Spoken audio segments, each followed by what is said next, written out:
Good morning, class. Welcome back to AET 830 Internet of Things and Industrial Applications. So before we move into the lecture today, so this is a reminder that the semester project has been released on Blackboard in the project folder. So yeah, the recommendation is that you start earlier so that you can gather the necessary information to complete that. Okay, for this, since 2 units earlier, so we have been looking into Internet of Things applications in different scenarios, including the building automation system, smart grids, and also asset management, and so on.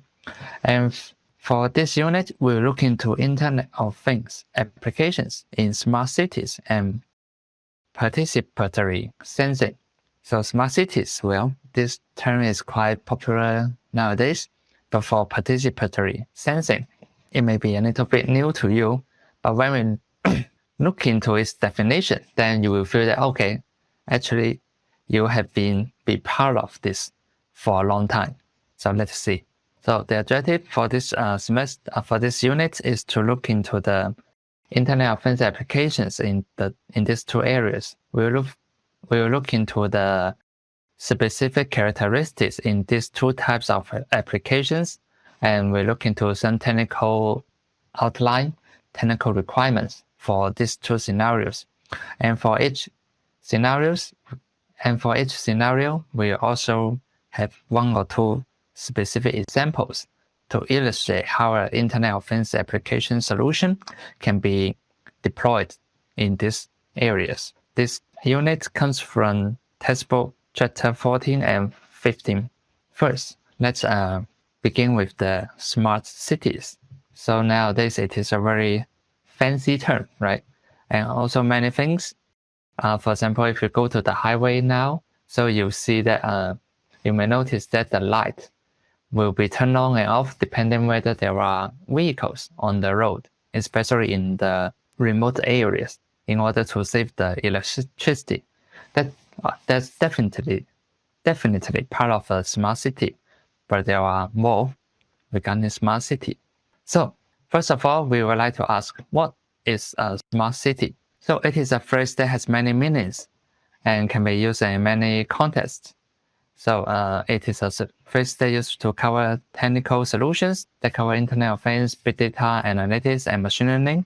Yeah, this is, and also for some people, it is a phrase used to represent technical interaction with citizens to enable better integration of social environment, economic, and other aims. Basically, some people will think about the solution technical part. Some people will also include citizens, basically human being, into the consideration. So, in short, the definition of smart city is as complex as the definition of a city itself, right? Because sometimes, well, when I ask you what is a city, why it is not a town, why it is not a village, why it is not a country, come from different answers based on the different backgrounds and also different environments. So to put it simple, there is no unifying definition of city, so there's no unified definition of a smart city. Yeah, reasonable, right? Okay. For this purpose of this chapter, so we would like to define the smart city in this way. So while all the cities are different, we take the statement that city leadership across the globe are working to secure economic success, to provide reasonable level of environmental protection in order to attract people, and also there should be a thriving culture that attracts tourists and business. That's our that's our definition for city in this discussion. So from this perspective, the role of IoT takes a new meaning and is less than standardization, but it have a broad social context. So basically, the context is that it has the complex interactions between a city and its citizens, and they need to be handled on a daily basis. Okay, so that's our definition about city and smart city. Basically, we need to emphasize on the broad social context, not only the people, not only the technologies, but also the human beings, the citizens. So now let's look at the technical perspective of smart cities. From a technical perspective, smart cities concept are built on the idea, which you may have known, the idea of sensors installed in various parts of the city infrastructure, including the roads, cars, CCTV, buildings, public transport, citizen smartphone data, and many, many more. So, and based on the description here, you may notice that actually if the sensors in the cars, they may be part of the autonomous vehicles, right? So that's also one Internet of Things applications. And for buildings, we talk about the building automation management in a previous unit. So actually that's another IoT solution. So by the description here, you may have noticed that smart cities, you can consider to be enabled by many other IoT solutions, because those cars, those buildings, those transportation, they are smart, and supply chain and also electricity, smart grid, they are smart, right? So that the city can become smart. The use of smartphones and personal sensing is covered more in chapter 15 and in this chapter. So basically it will be in the next chapter when we talk about the participatory sensing. So for this unit, we focus on the use of IoT in city infrastructure. Basically, to illustrate, basically we have the sensors on, basically it can be cameras, it can be sensors in the vehicles, it can be sensors on the trains, it can be train sensors in the buildings, and also on the road, just like that. So within a city, IoT is used in conjunction with some other technologies. For example, the big data, because as we described just now, there are so many sensors, so the data will be very big, right? And also with data, if we don't analyze them, they are just data. They cannot become information or wisdom or knowledge. So we also need analysis techniques, including the machine learning, artificial intelligence. So we mentioned these terms in chapter 5 when we talk about IoT from the technical perspective, right? And another item for smart city solutions is the open data. Well, we talked about open architecture before. For open data, actually it is quite straightforward. So open data is data that can be freely used, reused, and distributed by anyone, subject only and most to the requirement to attribute and to share alike. Basically, it means the data that can be used by everyone. A critical aspect of smart cities is the ability to combine data from every different sources. So this of course will raise some questions about the checking and the tracing of data. That means that we need to make sure the data are from the device they claim to come from, and also they are not changed. So actually this is the security issue. So when we talk about data, so security is always an issue under different applications. And for smart cities, this is the consideration. With this in mind, the use of IoT in a smart city develops the need to properly manage and control the data and in a data supply chain. So actually we talked about the data supply chain earlier. So this is illustrated in table 14.1. So we compare it with the physical supply chain and a data supply chain. We look into the aspects including new characteristics, so on. And in addition, we also look into the products related to data generation and exploration. So let's look at the table here. So for supply chain and data supply chain, we look into their content, strategy, integration, and tool and methods. So for example, for supply chain, the tool and methods, it is for physical supply chain, it is IT enabled, right? But for the data supply chain, it is analytics enabled. And supply chain, it is physical. And for data supply chain, it is cyber physical manufacturing. Basically, it is a combination of physical and cyber domain. And with the introduction of data supply chain, so some emergent emergent areas, including data heterogeneity, data quality, data privacy and security. So these are the areas that need to be handled or improved so that the true power of Internet of Things can be implemented. So based on the work outlined in Chapter 3, we here illustrate a data supply chain for smart city installation. In the next figure, we will show a solution for assessing status of the city infrastructure and for forecasting the need and ability of the city to develop and deliver new infrastructure is presented. Basically, the solution focuses on assessing the status and also forecasting the need. So on the left-hand side, so first of all, let's look at the top here. So do you feel this flow? The terms here quite familiar to you. So we have inputs, and then we have the production and manufacture process, and then we have the printing, and then packaging into products, right? And then for distribution. So we talked about this in an earlier unit. Basically, that's how data information is processed under the IoT context. So in that unit, remember that we use the coffee beans as the example. So for the inputs, that's the raw coffee beans, right? For the production and manufacture, it is baking the coffee beans, and for processing, basically it makes it into the final product, into the finished product, and packaging, we put it into a bag and give a brand to it, and distribution. So yeah, I hope that this reminds you of the memory we discussed. Okay, so in this figure, and under the context of smart cities, so the inputs will include these items, auto CD, basically the models, and also financial, systemic, and also geometrical information, surface ground communication, and also the production process. And for the processing, it is integrated physical design and economic feasibility. And for packaging, it is the electronically connected project management plans. And the distribution will go to different people and different entities.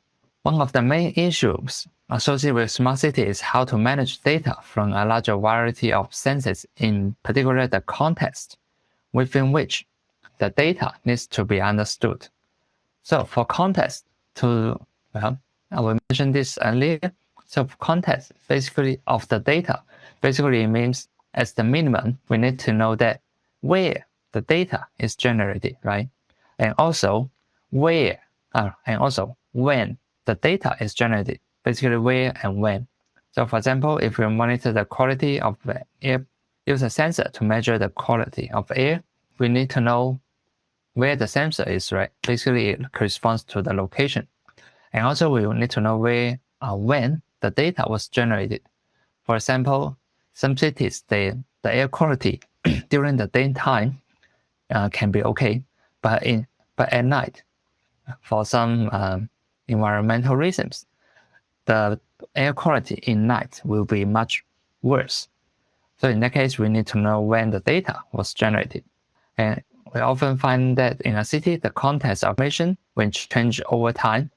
For example, when a person moves through the city, so at some location, he may be an employee at a firm, and he may be a commuter on a bus, or maybe he's just a runner in the park.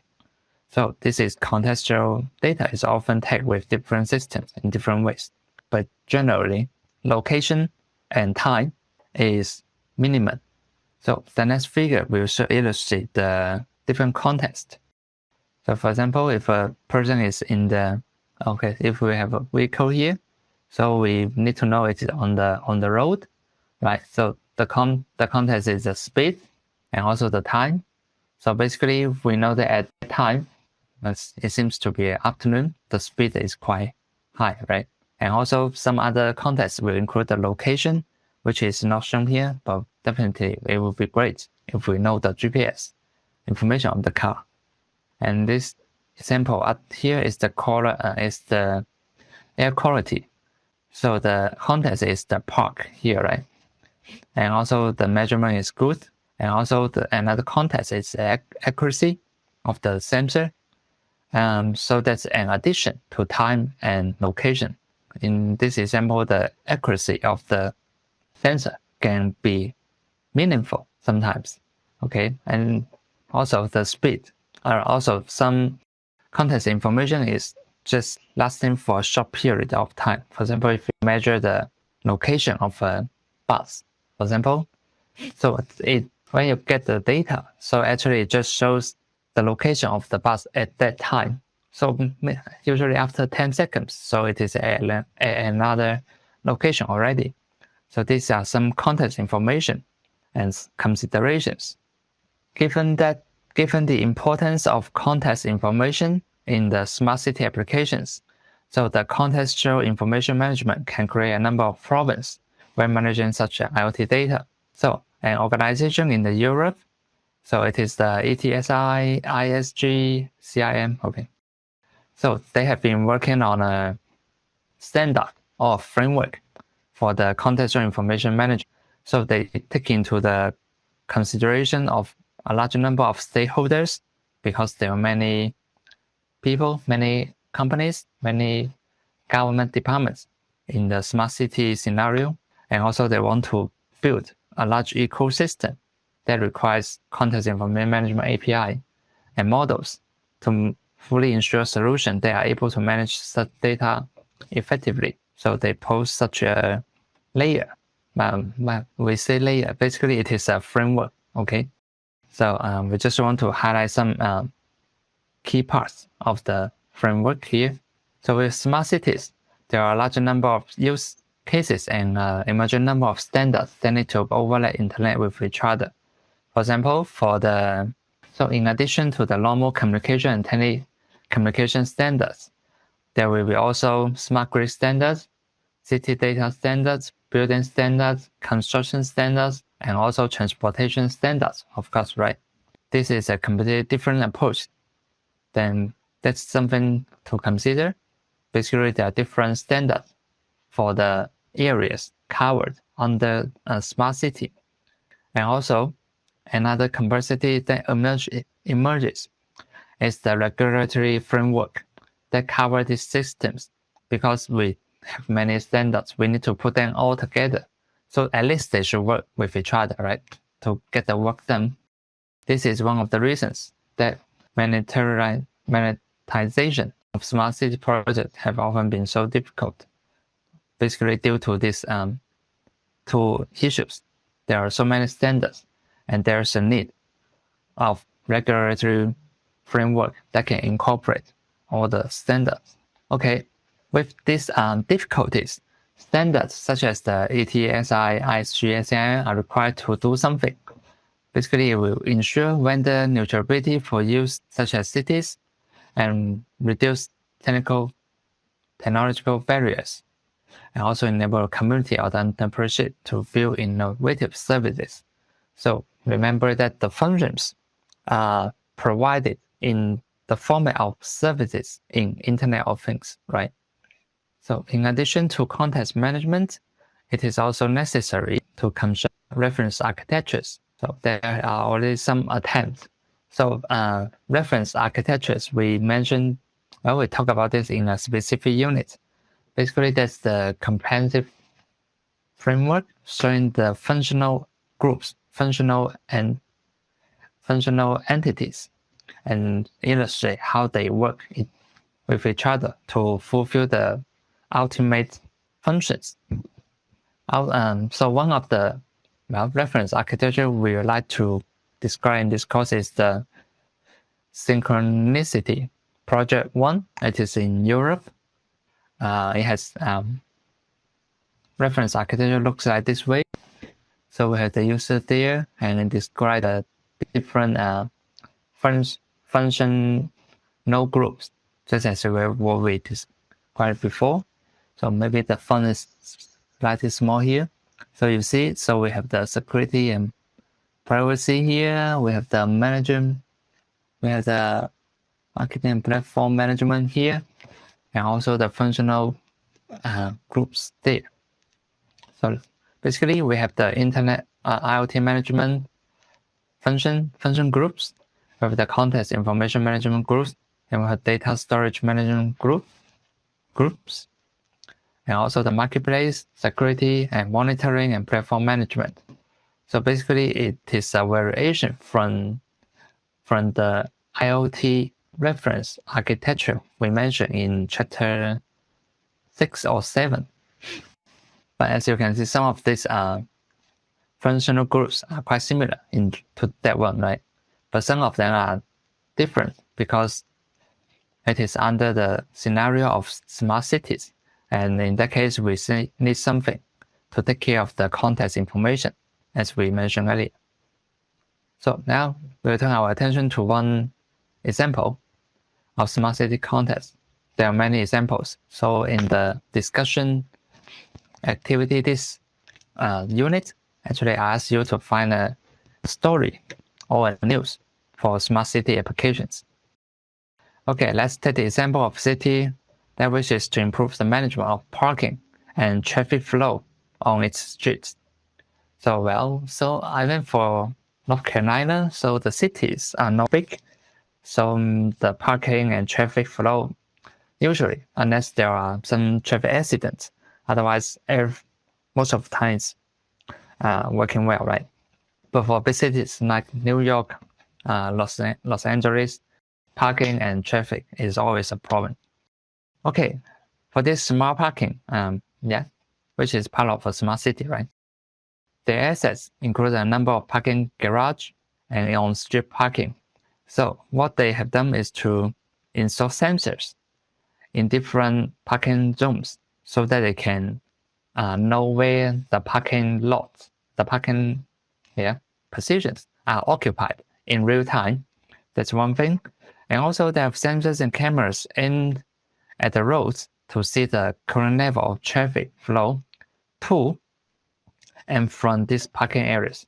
Basically, in addition to monitoring whether the parking lots are full, they also monitor the way going into a parking location and also monitor the way going out of a parking location. Okay, basically we have sensors at these locations. So this is an illustration of the strategy and also the system and different layers. As parking demand and supply rises and drops over the entire day, the sensors are able to track and trace the movement in and out of the parking areas. Yeah, that's very straightforward, right? And also they can have the plan for improvements over the long term. For example, if there are too many vehicles coming in and out of the parking location, that means that the parking garage, for example, need to be enlarged to accommodate the number of vehicles. On the other hand, if only a few vehicles are coming in and out every day, so maybe we can use part of the parking location for other activities. It's just a simple example, and that's the basic application. And also, drivers that are looking for a parking place, meanwhile, are able to be directed to the place where there's the highest possibility to find a spot. In addition, car navigation systems will be able to integrate the traffic flows to and from parking areas and include that in the algorithm for directing drivers to parking. Basically, the data will be used to help the drivers to find parkings. This will reduce the overflow of traffic around the city and allow the city to have more efficient use of assets.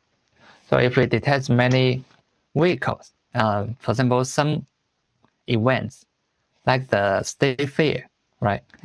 I actually miss the State Fair quite a lot. Okay, for State Fairs, so it is a large event and there are several parking locations near the State Fair. And in that case, it is, quite often that many drivers are going to one of the parking lots. Maybe it is close to the highway. Maybe it is, it looks larger for any reasons. But for the other parking locations, maybe there are still empty locations empty parking lots. In that case, with such a system we describe here, so the navigation and also maybe some smartphone apps can direct the drivers to the parking locations that still have parking lots. So that will, well, make the drivers find place to park and enjoy the stay free earlier. So that's one real life example I can think of that can benefit from this smart parking setup and solution. Okay, so that's the example for smart city application. So for the next video, we'll look into another IoT solution category, which is the participatory sensing. If you don't know what it is now, so you will know the version in the next video.